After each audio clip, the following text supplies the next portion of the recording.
दोस्तों नमस्कार, मैं अवधेश कुमार अध्यांता यूट्यूब एकेडमी पर आप सबका स्वागत करता हूं। दोस्तों आज का विषय है वनस्पति विज्ञान के शिक्षक द्वारा जीवन दर्शन का महत्वपूर्ण ज्ञान। दोस्तों एक विद्यालय में प्रिंसिपल द्वारा डिसाइड किया गया कि अगले वर्ष जो हमारा एनुअल प्रोग्राम होगा उसमें अपने विषय के अलावा दूसरे सब्जेक्ट पे आपको अपना अपना ज्ञान बताना है। जब एक वर्ष बाद का टाइम मिला तो सब लोगों ने तैयारी शुरू कर दी। जो वनस्पति विज्ञान के शिक्षक थे उन्होंने अपने 3 छात्रों को चुना और उनसे कहा कि 4-4 महीने के अंतराल से आप वनों में जाएंगे और नाशपाती का जो पेड़ है उसके बारे में विस्तृत जानकारी लाएंगे और फोटोग्राफ्स वगैरह जो भी आप उसके प्रूफ इकट्ठा कर सकते हैं उनके साथ। 1 साल का समय बीत गया। उनके तीनों छात्र अलग अलग तरह की जानकारी लेकर आ चुके थे और एनुअल फंक्शन शुरू हो चुका था। तो उन्होंने अपने छात्रों को एक एक करके प्रस्तुति के लिए भेजा।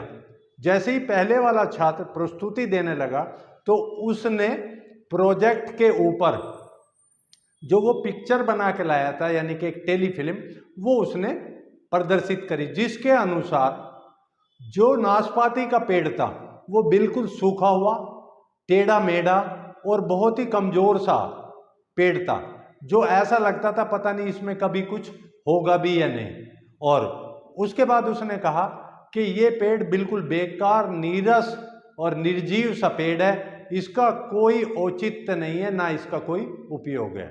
इसके बाद जो दूसरा छात्र था वो अपनी बातों को पेश करता है और पहले वाले छात्र की बात को काट देता है कि इसने जो भी कुछ देखा वो इसकी सारा का सारा ज्ञान बेकार है।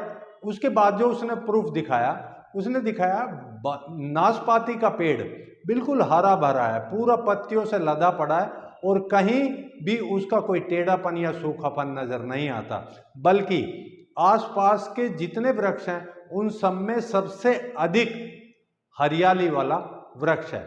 लेकिन उसने साथ ही ये बात कहा, ये पेड़ तो बहुत अच्छा है लेकिन इस पर फल नहीं आता।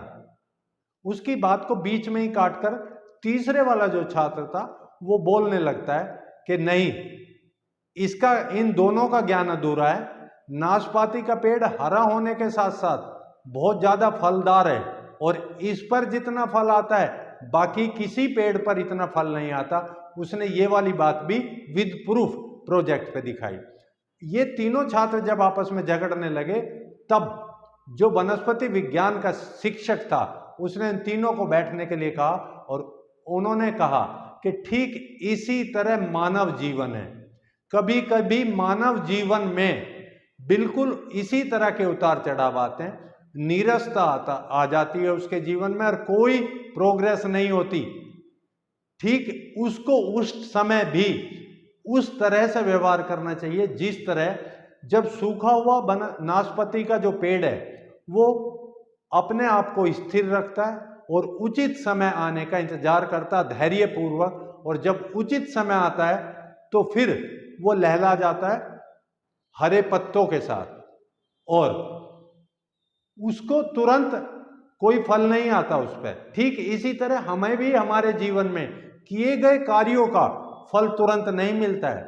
उसके लिए हमें पेशेंस रखना चाहिए, हमें धैर्य रखना चाहिए और इसके लिए हमें निरंतर प्रयास करते रहना चाहिए। और तीनों स्थितियों से गुजरकर जब वो पेड़ फलदार हो जाता है तब लोग उसी फल का आनंद लेते हैं। ठीक इसी तरह मानव का जीवन है।